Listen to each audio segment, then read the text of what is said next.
Providing live finance advice on WMAC since 1993. It's time for Your Money with Steve Rosenberg, Sherri Goss, and Randy Goss. To participate in today's program, call 478-742-0940 with your financial questions or comments. And now live from the Macon studios of News Talk 940 WMAC, it's Your Money.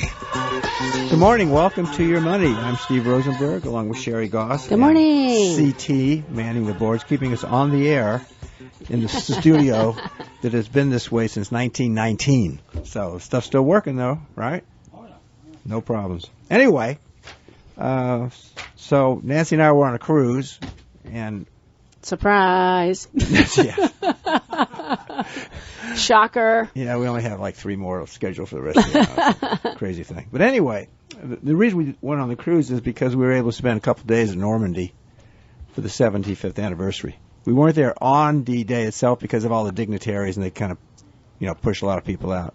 But we spent the day. We were there the day before, and so we went to Utah Beach, which is one of our airborne units came on, and that was in the morning. So we spent the morning there. Then in the afternoon, we went to Normandy itself, for the cemetery, and it was just packed. I mean, packed with people. It's all over the place. So did you get hugged by any French people? No. They didn't hug you? The French. No, that's what I hear stories. People go there and people say they get hugged and thanked and thanks for what you did and all of that. Yeah, the people up there do.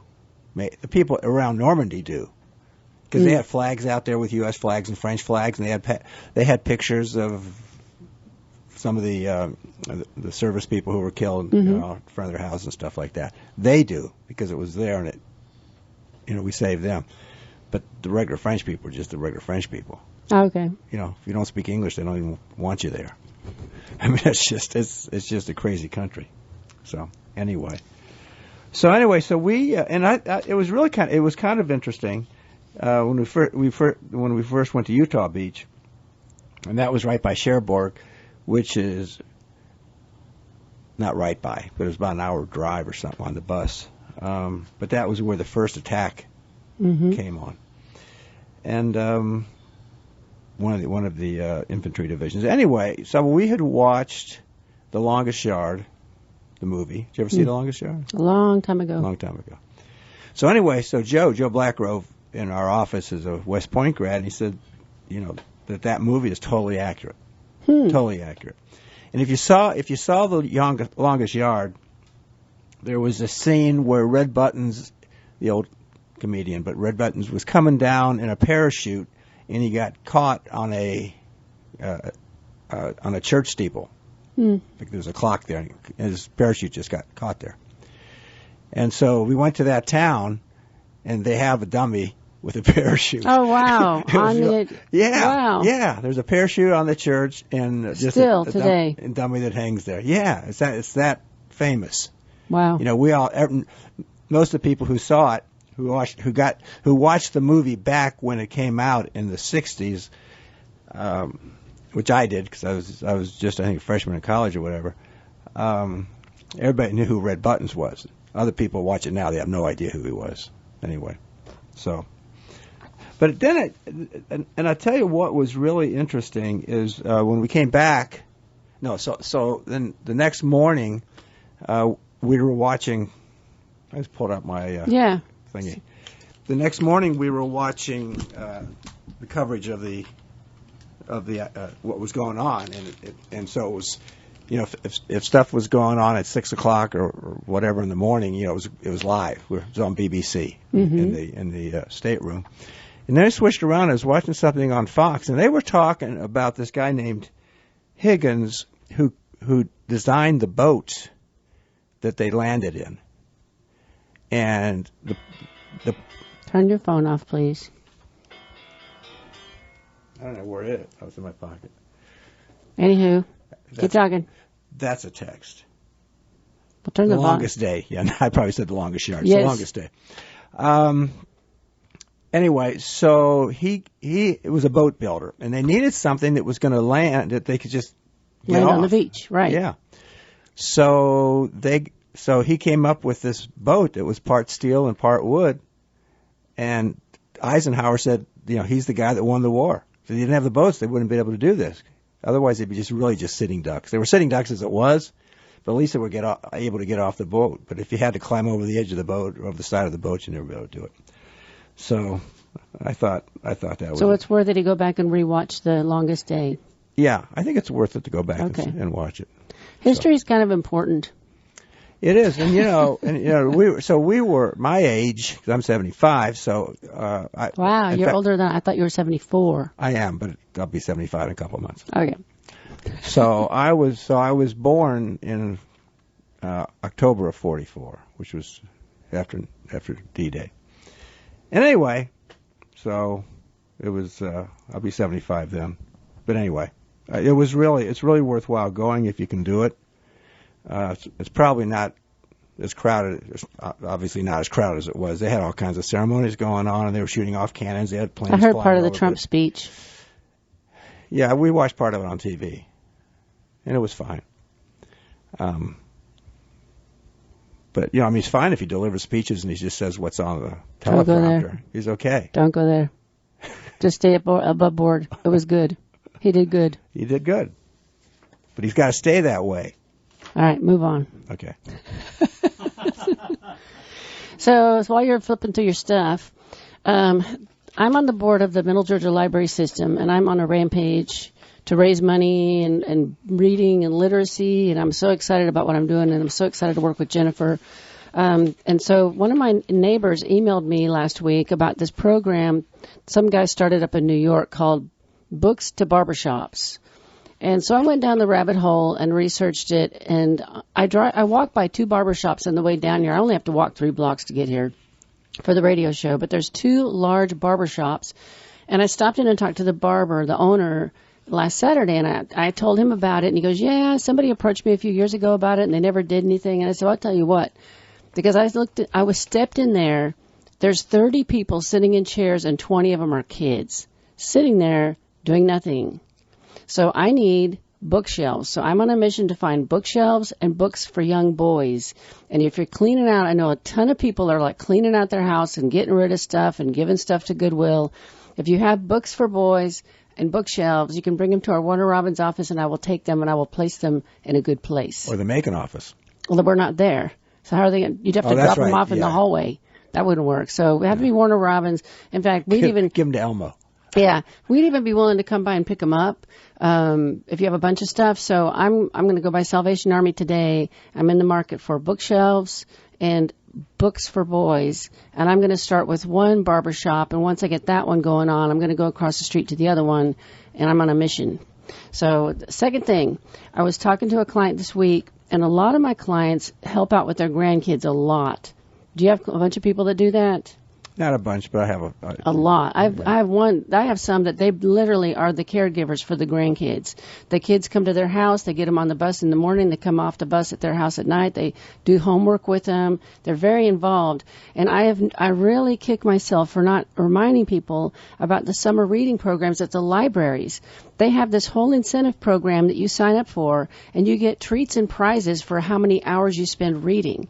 And so you can still do it. Go to the Washington Memorial Library, get the paperwork, get with your grandkid, get reading books, and they have the biggest thing is they have this huge citywide finale in Macon on July 20th. They have games, face painting, cornhole, candy, cotton candy, prizes, popcorn, free hot dogs, drinks, and you get prizes for how many hours you read.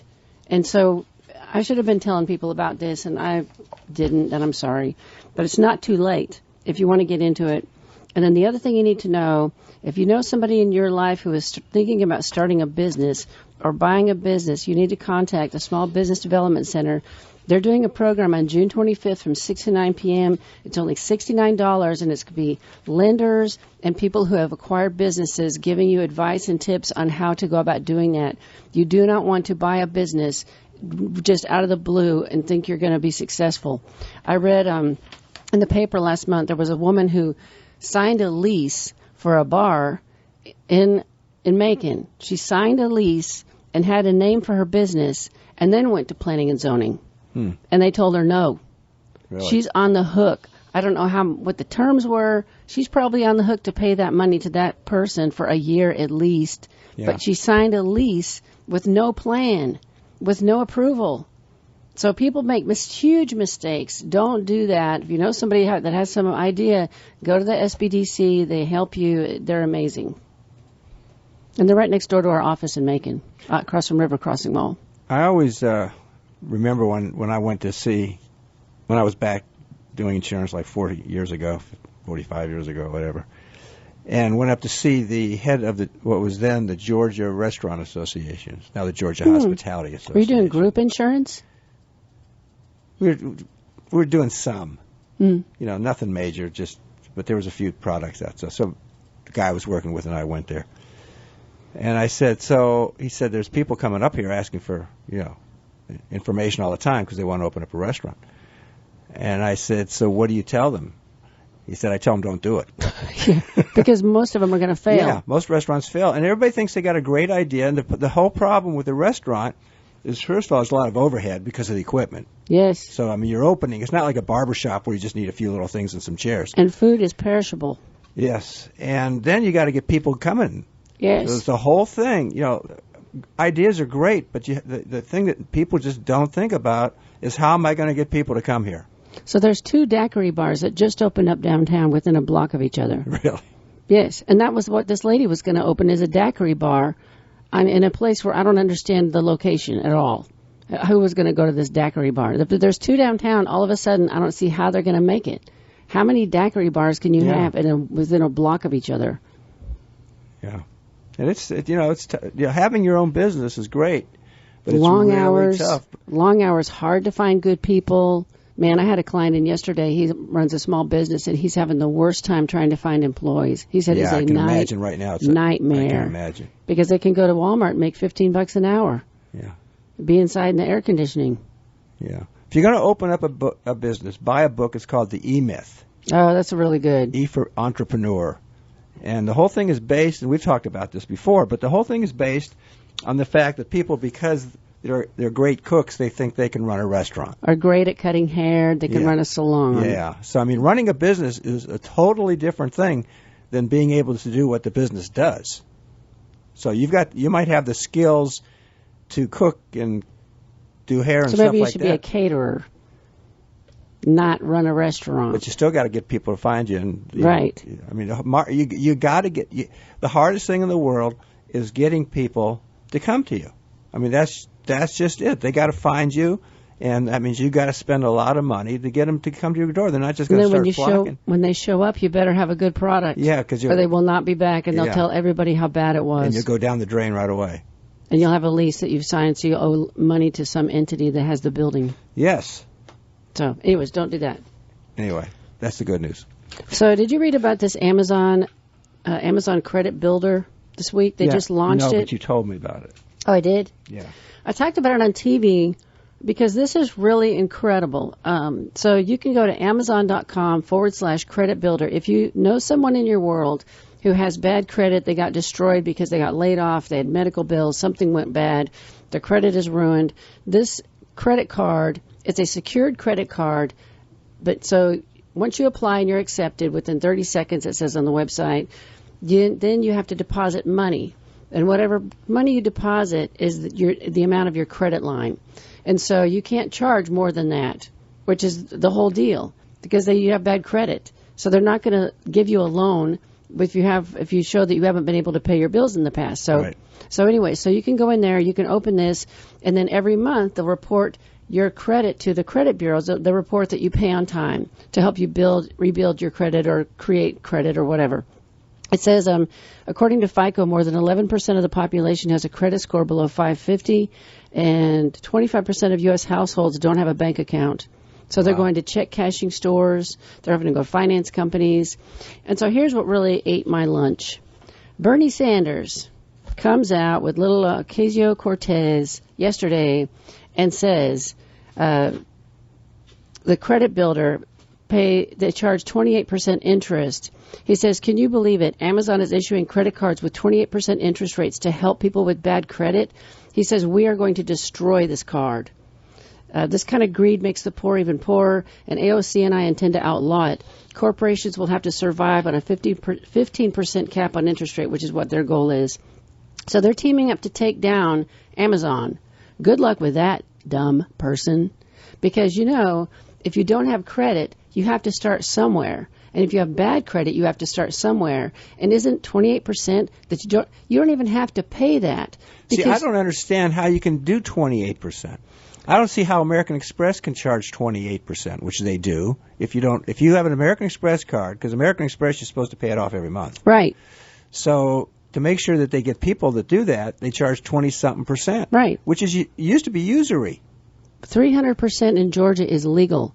300% interest a month. So these people with bad credit are going to finance companies and payday lenders and paying 300% interest to borrow money.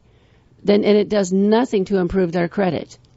Bernie Sanders is such a stupid, I don't even know what to say. Anyways, but people have to start somewhere. And the fact that you deposit money into the account, and so whatever you charge on Amazon or wherever you use the card, you pay it right off. The money's sitting in your account. You wouldn't be carrying a balance. That's the whole point. I think I'm gonna write him an email. Oh yeah, he'll pay attention to you. He's probably up there right now waiting for somebody to send him an email to set him straight. You can be the person. He is dumb. They're all dumb. That's why they're in politics. I can't stand it. Anyways, get me off that subject.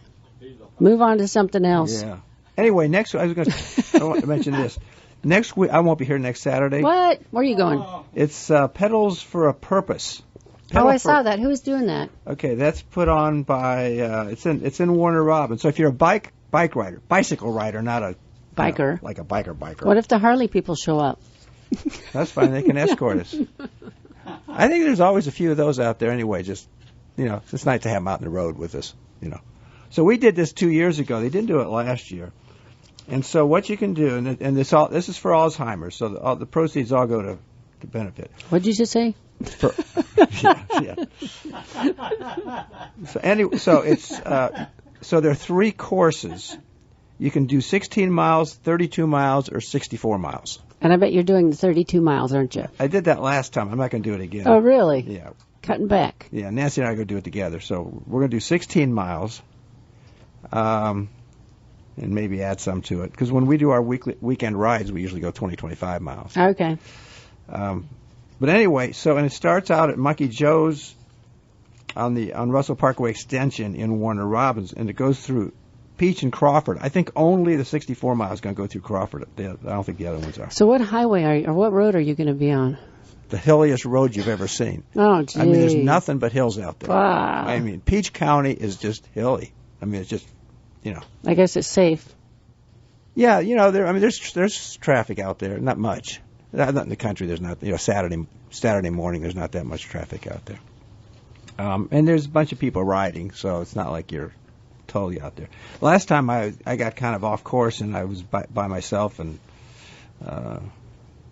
You got off finally course. Found my way back. Yeah, because Nancy and I was kind of going back to see where Nancy was, and I never found her, and she went a different direction or something to get back. So I ended up riding. I probably rode 35 miles.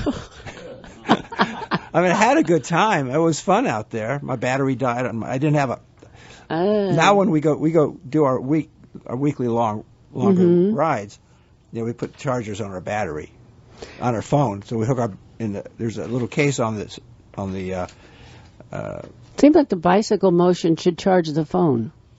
I guess if you wanted to, if you wanted to hook up something to the wheel.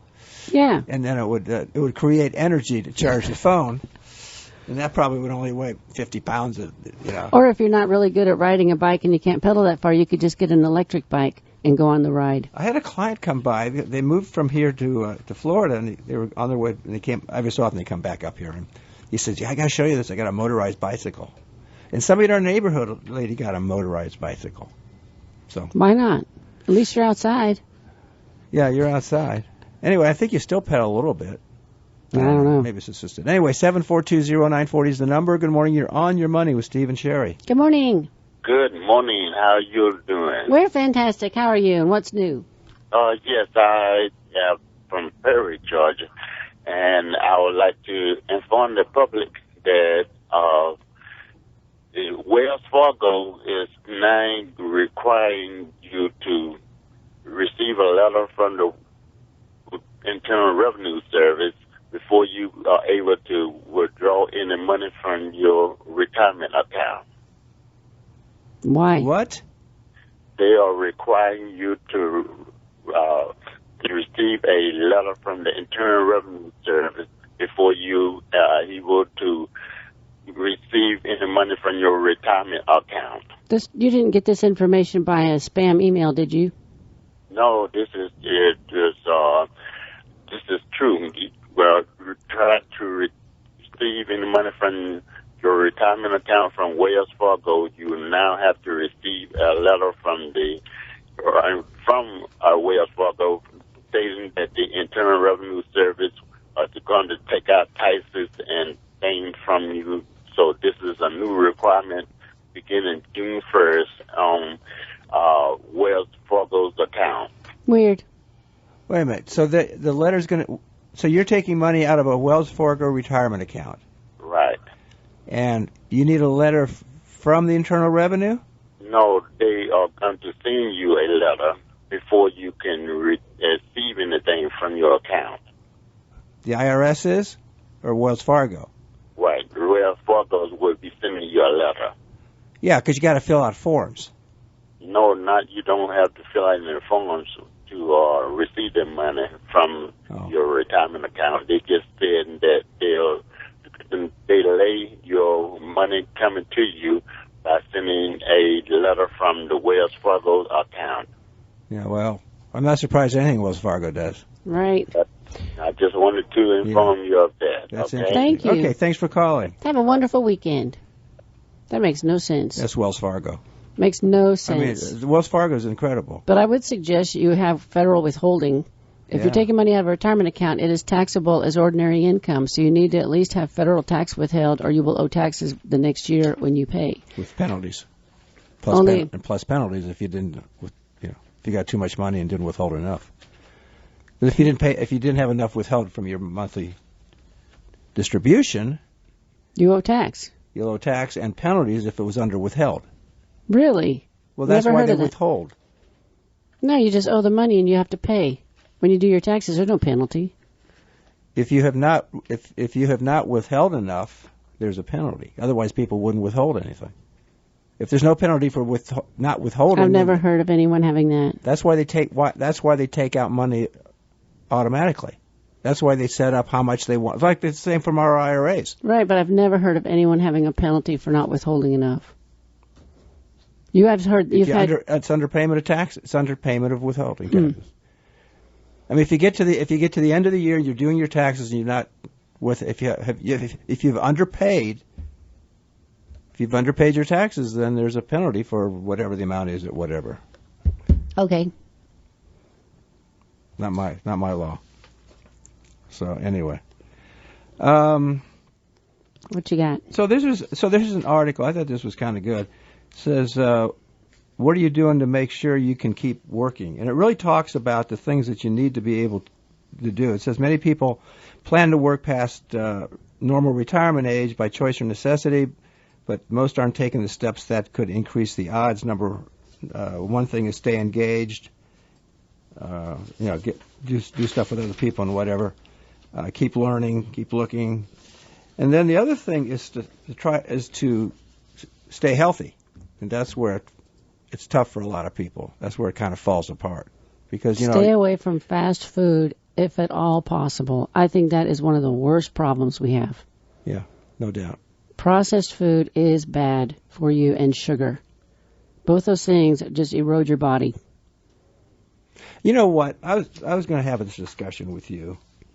About what? About how much it's. I always say, Nancy and I are both in great shape and we work out all the time, all that kind of stuff. But we've also got good genes. Yeah. And so and there was an article here, genes versus lifestyle, what matters most? Because I've always said, well, my both my parents had 3 siblings, so there were four on each side, and nobody died. None of them died from natural causes under 80. Anybody who died before 80, it was an accident. So that's longevity. And my mother's parents died in their 90s and everything. And it's not from eating. It's not from healthy eating necessarily. My grandmother, they used to eat all that fat food and cooked with fat. Yeah, but it was natural fat. It was like lard, and it was out of the meat. It wasn't processed with a bunch of chemicals added to it. It was all normal food. It was normal, unprocessed food. Just fat. Yeah, but who cares about the fat? The fat doesn't matter. They've already proven that. It's not about the fat. That fat is different than the fat in the thing that your French fry is going to, that's been at a boiling point for hours and hours, processing tons and tons of food. That is the worst possible thing to consume is fast food, fried things in that vat of fat. That's totally different than the lard that came off a pig or a cow like bacon grease, that they cooked a vegetable in. Yeah. That's totally a different thing. Plus, back then, they didn't even process the bacon. It was all right off the animal, and it went into a freezer, and then they cooked it. I mean, it was natural, and the animals were all fed natural stuff. They weren't fed candy bars. So what were we fed? What were we fed? What do you mean? I was talking about my parents, but how about, I grew up with that, too. My dad milked the cow. We had our own cows, pigs, and chickens. We had our own eggs. We had a garden. However, DDT was strewn on everything. And it's amazing that they worry about DDT. But my dad would come in from the field after being in the tractor all day putting DDT on the crops. He'd be covered in DDT from breathing it all day long, and his eyes. Didn't wear a mask or anything. No, they didn't know anything about that. And we had a bucket of it in the garage. And one of my chores was to go up and put DDT on the potato plants to kill the potato bugs. And I just used my hand and just spray it all over everything. We had DDT on everything. Didn't do anything to him. He lived to 92. He even smoked and chewed tobacco. No cancer. That's my argument. It's genes. Yeah. So anyway, so there was this thing came from WebMD, and it says genes versus lifestyle. What matters the most? So that even if a condition like heart disease runs in your family, you can do a lot to break that pattern. Your choices and lifestyle make a big difference. Some genes lead to disease, but for the most part, a healthy lifestyle trumps inherited risk. So Randy inherited heart disease. His grandfather died from it. His dad died from it. And at the same age that his dad had his first heart attack, Randy got his first stent. I've been feeding him kale, vegetables. We eat a very good diet. I don't eat any processed, nothing, 0, and still had a stent. 2 stents now. So that's genes. Yes. So there's something about the heart disease, I can't beat it. I really thought that I could beat this thing, but there's certain things I think that are stronger than a kale. Well, according to this cardiologist, with heart disease, more than 100 types of genes may play a small role in a person's risk. But by far the biggest factor is lifestyle. But his lifestyle is great. Doesn't smoke, exercise, his weight's normal, we eat healthy food all day long. I mean, that's what drives me crazy. It drives me crazy because I read articles like that and you want that, but I think there are certain outliers that are beyond your control. So it says your daily habits, such as what you eat, how active you are, and not smoking strongly affect your health. Those are up to you no matter what your family's medical history. So they have him on type 2 diabetes. Excuse me. Type 2 yeah, is partly about genes, but it's also about lifestyle. Yes. Exercising and managing your weight makes a big difference. And huge. Except my grandmother, who lived to 90 whatever, was huge because and my grandfather was like thin as a rail. I mean, but anyway. Exercising and managing your weight makes a big difference. In one style, people who lost weight, exercised, and eat a healthy diet dramatically improve their A1C levels, which is a blood test used to check diabetes risk. It also improved their blood pressure and cholesterol levels. So they put, last year after the second stent, they put Randy on a drug called Repatha. And it's an injectable, it's like an EpiPen. And every 2 weeks he would inject this thing in his leg. And in 3 months, it lowered his cholesterol from 178 to 38. Yeah, that's crazy. The bad cholesterol. I said, this is scary. Yeah. Because your brain is made out of cholesterol. Your brain needs cholesterol. And I kept talking and asking. I asked his cardiologist at the time about it, and she looked at me like I had horns growing out of my head, just basically ignored me, and can't stand her. She's gone. Thank you. Anyways, so nobody will listen to me. He won't question it. He's scared to question it because he doesn't want to die from a heart attack. And so you're taking an Lipitor, and you're taking this Repatha thing. You're injecting your leg every 2 weeks with this thing. So he's a year into this. So I had my annual physical with my doctor last week with our same primary care doctor. And we're talking about everything. And so I told him about this. I said, I'm scared about this Repatha. I'm scared about his cholesterol being too low because he said, and the doctor said, your brain needs cholesterol. Your body needs cholesterol or it can't make brain cells. I said, exactly. No one will listen to me on this. He got it. He totally listened to me. He said, let's look at his blood work. So he pulled Randy up in the system and he said, oh my God, his cholesterol is way too low. He said he's at a, I don't even understand what this reading was, and we were talking about so much I didn't ask. He said he's at a 7. You have to be at a 30 for your body to produce brain cells. He needs to cut back in half what he's doing. We did it immediately. I knew that something was wrong. Then he said that's the problem with the cardiologist. Cardiologist only cares about the heart. And they're going to do everything and tell you to do everything. Oh, do this, do this, do this, do this, because you need to lower this. They're not looking at your whole body. And this guy is so good. He finally listened, and he's like, he got it. So Randy cut it back in half, and we've got to go see this a new cardiologist and talk to him about it. But I can't stand a doctor that won't have a conversation about something like this. This is just, it's so frustrating because if you go out and just read on your own, it's like you know more than they do because they can't read everything that's out there. But the last 2 times I've questioned things, I've gotten this, I don't even know what this stink eye or whatever. They hate it when people come in and I went read on the something internet. on the internet. That's what they hate. They hate that. Well, this guy, our main guy, does not hate it, and he embraced it. He was like, yes, you're right. You are right. He needs to cut that in half because his body can't even make brain cells right now. So question things and don't worry about whether they're insulted. They will get over it. Don't forget, you're paying them. Yeah. And if you don't like them and they won't listen to you, then go somewhere else. Yeah, they're working for you. Mm-hmm. And I think most people don't question anything, so most of their day is probably a piece of cake. And so you come along and you're a little pain in the rear. Who cares? Bring him back down to earth. I don't care if I'm annoying. Have you noticed that? I would hate to have you as a patient. I would actually decide to give up medicine and go drive a dump truck rather than have you for a patient. I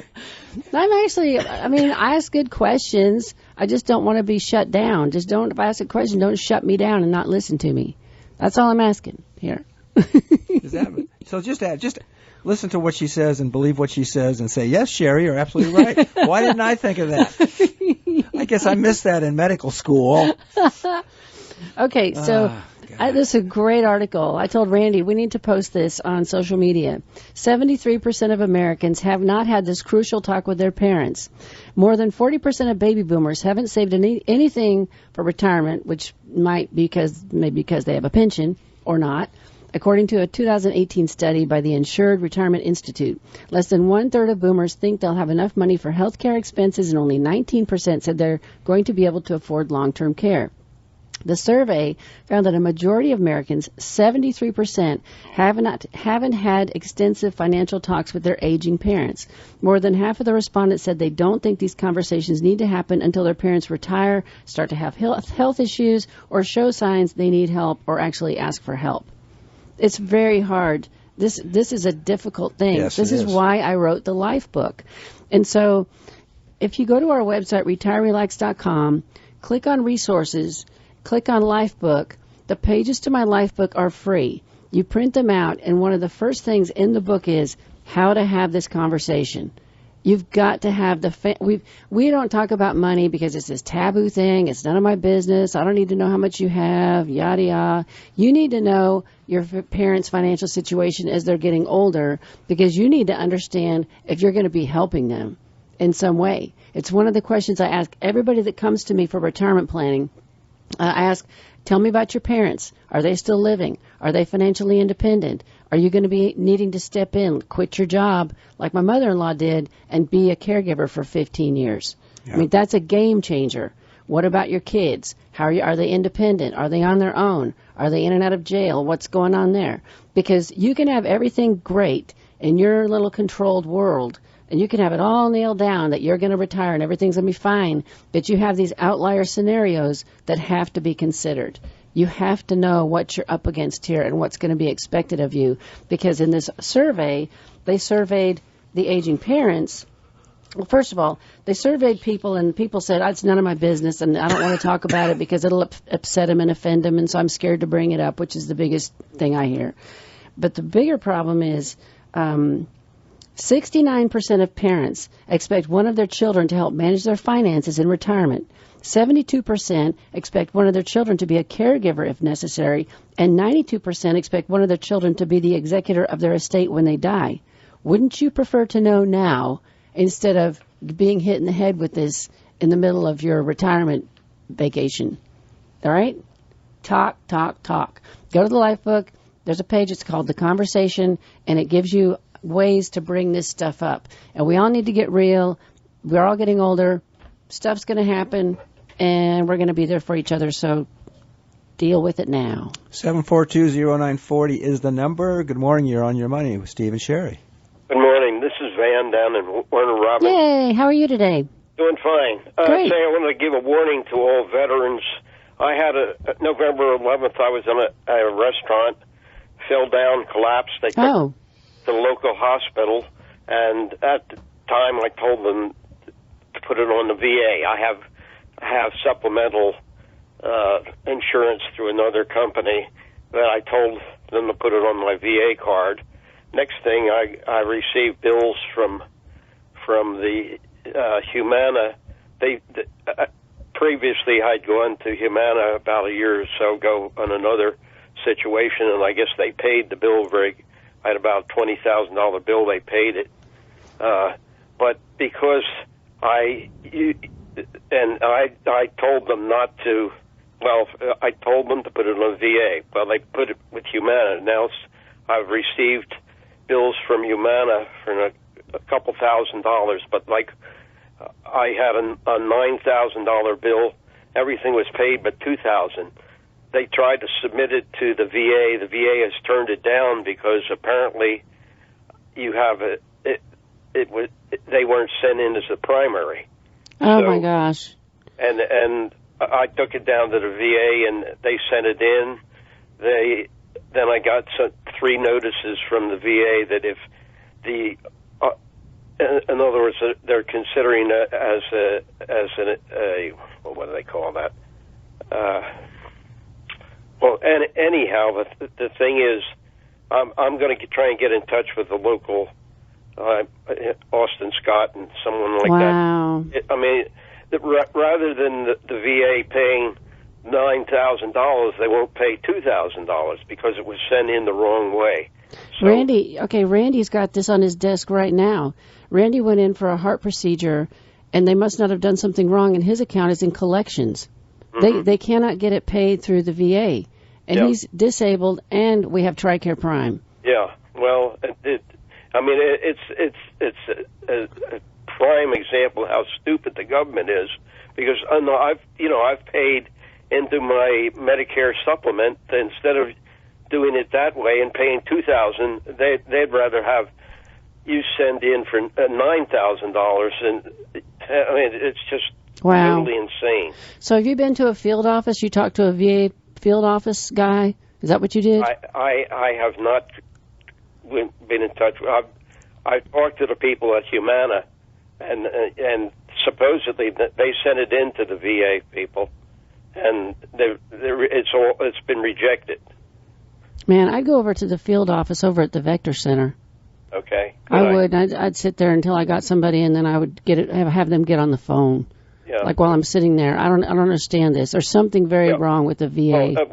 They did the 6th of June. They came up with the VA has got some new program that sounds really good, where you can get you don't have to go to the VA hospital. You can get a local doctor to. Yes, right.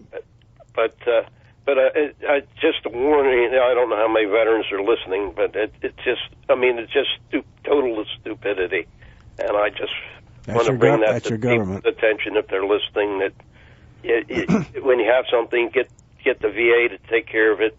Don't if you could only disguise the fact you even had some other insurance, you'd probably be better off. Wow. Yeah. Thanks for calling. We really appreciate that, but I hope you can get over there Monday and get somebody to help you. That's a good idea. Thanks, Sherri. Mm-hmm. You have a great weekend. We appreciate what you're doing. Yay, thank you. Take care. Yeah, the VA is so messed up. It's like the postal system. The government needs to get out of running healthcare. Medicare for all is a very bad idea, and there's just one example of how they screw stuff up. We don't need them running more stuff. In fact, Congress won't let the post office privatize. They won't let them. They won't let them stop delivering mail on Saturdays, even though it would help them avoid the dire financial direction that they're headed toward. Yeah, who needs mail on a Saturday? In this day and age, yeah, nobody. How much you get? Most of it's junk mail. Congress makes me so. I should just quit talking about it. I'm going to have a headache. I mean, really, most of it's junk anyway, right? Right. Very little important stuff comes to me in the mail anymore. I don't know anybody except my sister who actually writes a letter. I have a sister that still writes letters, too. 1 letter a year I get. On my birthday. You still alive? But really, I mean, it's crazy. So this trade war thing is getting old. But it's very interesting. The latest trade numbers suggest that China has been selling Americans fewer goods, like computers and auto parts, and that other countries are benefiting from taking up the slack. The longer the trade war wears on, the greater the risk China will lose its long-standing role as the planet's top global manufacturing base. Yeah. Usually, slightly more than 20% of the value of goods Americans buy from abroad are made in China. But in the first 4 months of this year, China's share slipped. So what countries are stepping in to fill the void? Mexico and Vietnam have benefited most, followed by South Korea and Taiwan. This has a lot to do with the product categories targeted so far: electronics, advanced machinery, and industrial parts. So it says signs of a more permanent supply chain rejiggering abound. Foreign investment in Vietnam and Thailand has surged since the beginning of the year. Foxconn, which supplies Apple, is now gearing up iPhone X production in India. Brooks Running Shoes is moving. They're shutting down their operation in China and setting up shop in Vietnam. The backstory is important. In many cases, the trade war isn't so much triggering a China manufacturing exodus as it is accelerating a shift in supply chains that was already well underway. China's working-age population began shrinking back in 2012. Wages are now nearing levels in advanced economies, and low-wage workers are getting harder to find, let alone retain. These cost pressures have been pushing companies to move factories to poorer Asian nations like Vietnam, where factory workers earn half the pay that they do in China. Samsung is the biggest company in Vietnam right now. So even a breakthrough in a U.S.-China trade deal might not be enough to deter the supply chain changes. And I totally been following this, and that is absolutely happening. It's interesting. What you got? This thing on 401k hardship withdrawals. Have you talked about that? Nope. I don't think it's a good idea. But if you have to do it, you have to do it. Yeah, so every situation, according to this article, this is from Bankrate. Well, each situation is unique. The IRS has specific guidelines and events that qualify for hardship withdrawals. To qualify for that, the employee must pose, quote, an immediate and heavy financial need of the employee. So the problem is one person is going to interpret that one way and one where's another. But anyway, following events are seen by the IRS as immediate and heavy and qualify for hardship withdrawal. Certain medical expenses, costs related to the purchase of a principal residence, tuition and related educational fees and expenses, payments necessary to prevent eviction from or foreclosure on a principal resident, burial or funeral expenses, and certain expenses for the repair or of damage to the employee's principal residence that would qualify for the casualty deduction under Section IRA Internal Revenue Service Code, Section 165. Expenses for the purchase of a boat or TV would not qualify, says the IRS. That'd be a hardship, right? I got to buy a boat. I mean, only the IRS would come out with that one. Financial need may not be immediate and heavy, even if any limits of 401k. Now we're talking about 401s, not IRAs, because IRAs don't have hardship withdrawals. Right. 401k hardship withdrawal is limited to the amount of the immediate need, according to the IRS. This means an individual cannot take out more money than, say, the amount due on the funeral costs or mortgage payment. The IRS is also strict on the current financial situation of the individual looking to take the hardship withdrawal. If the individual has other assets available to meet the need, they must use those resources instead. This also applies to the spouse's asset and those of minor children. The part I don't like about it is you take the money out, and instead of contributing new money and building up your 401k, you've now taken money out that can't grow, and you're repaying the money. And typically, if you needed to take money out of your 401k, you can't contribute and repay. So you quit contributing, you have less growing. But I know if you got to do it, you got to do it. I mean, I understand it. I mean, if you look at the things that you can do it for, I mean, those are really bad things. Yeah, those are really bad things. But just people that take it out because they want to take a trip or something like that, that's not hardship. And the fact of the matter is that it's going to cost you big time down the road. Because people say, well, I'm just going to take a couple $1,000s. Well, if you make 7% on your money, I'm just using a hypothetical number because it's easy. 7% doubles every 10 years or so. So, you took out 2,000, it would have been worth 4 in 10 years, and then you got another 10 years and another 10 years till you retire, and it really adds up.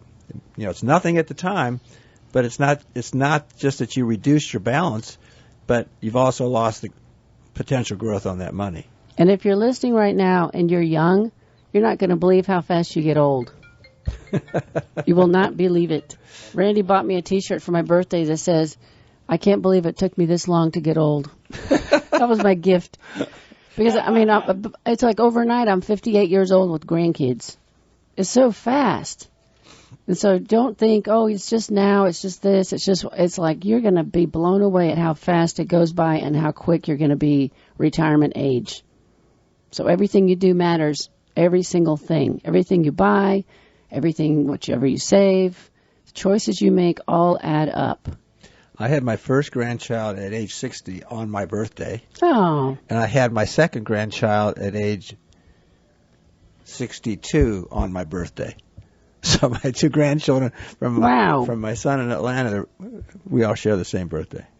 Wasn't that nice of them? That was really good planning. Yeah, so I'm going to have to make sure that they're on Grandpa's birthday.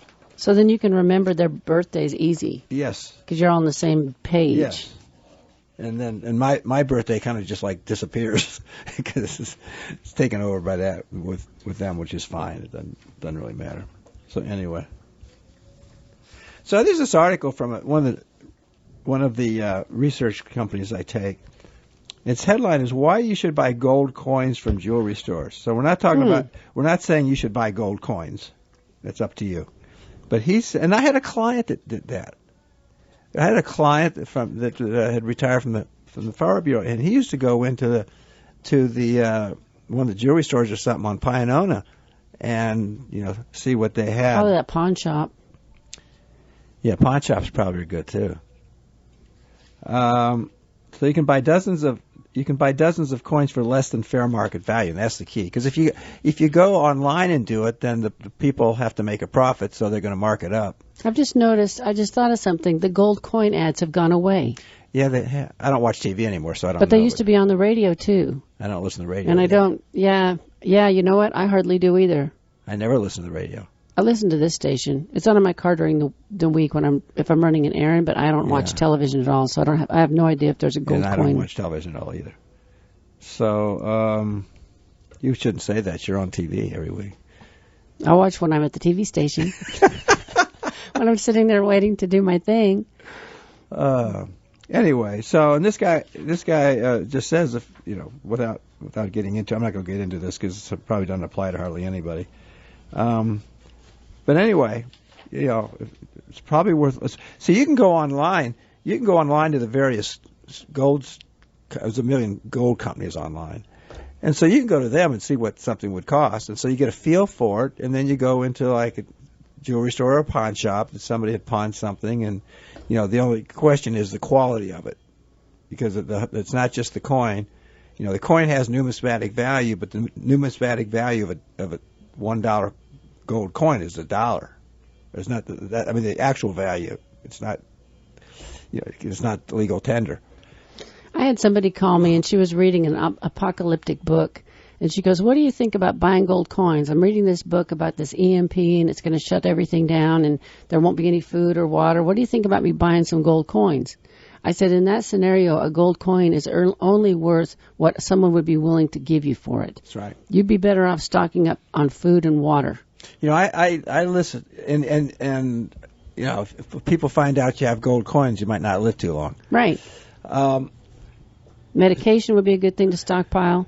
I mean, if you really think something like that's going to happen, the cash that you say I have in your safe is only worth what anybody will give you for it. I mean, a can of pork and beans will probably be worth $100. I was listening to a podcast a number of years ago, and the guy was traveling from, I think, the United States to Canada or something like that, and he had gold coins in his suitcase, and it wasn't enough to declare it because he was using the face value, not the actual value. And he said, I don't have to use the actual value, I just use it as a face value. So he went around and around circles, and they finally agreed with him. So if you take if you take a Canadian dollar gold piece in gold, it says $1. It says $1 on it. So it doesn't matter what the value is. I mean, it's $1 until you sell it to somebody who's going to pay you more money or whatever. And so. And he said they took them hours, but they finally agreed with him and they could do that. What's really crazy to me is how they can advertise and say that you'll never lose value. It will never lose value. That is not true. Go look it up on the internet. They can say anything because they're not regulated they're just by anybody. Stuff. They're not regulated by anybody. I mean, it's like the car dealer. Right. Car dealer could say, buy this car, it's not going to lose any value. They probably have more regulations than gold sellers, actually. I don't know. I talked to a guy yesterday. Maybe this is a gold seller on the phone. I talked to a guy yesterday who drives cars back and forth. He says automobile people are the worst.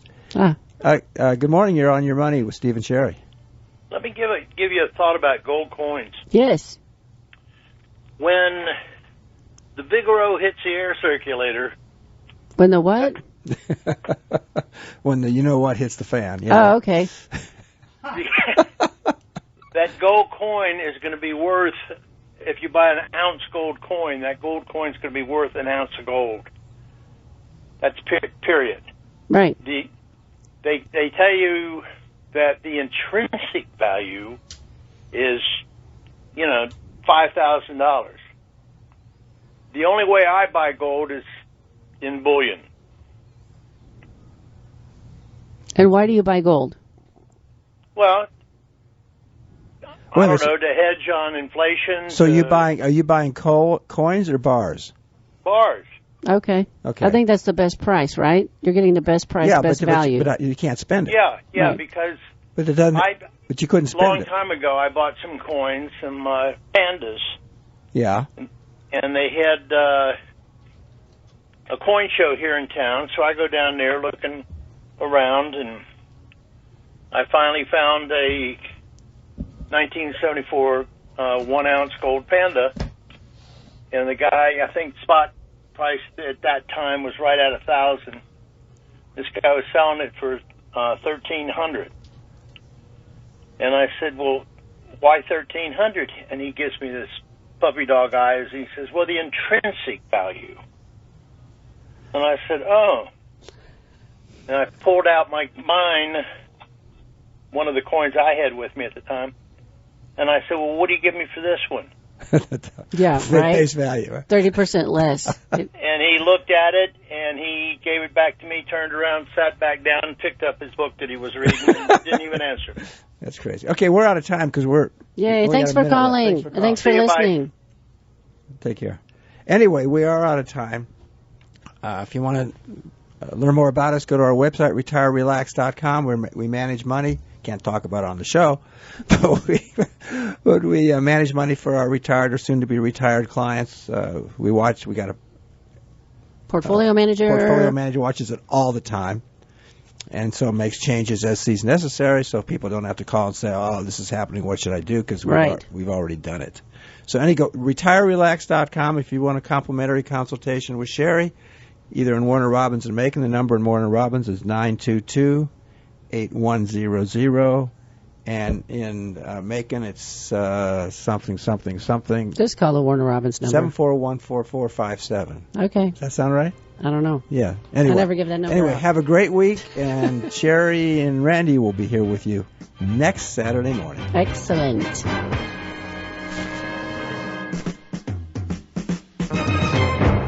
The views expressed on the show should not be construed directly or indirectly as an offer to buy or sell any securities or services mentioned herein. Investing is subject to risk, including loss of principal invested. Past performance is not a guarantee of future results. No strategy can assure a profit nor protect against loss. Please note that individual situations can vary. Therefore, the information should only be relied upon when coordinated with individual professional advice. Securities are offered through Royal Alliance Associates Incorporated, member FINRA and SIPC. Advisory services are offered through Rosenberg Financial Group, a registered investor advisor not affiliated with Royal Alliance Associates Incorporated. Offices are located at 2517 Moody Road, Warner Robins, and 4875 Riverside Drive, Suite 201 in Macon. Phone numbers are 922-8100 and 741-4457.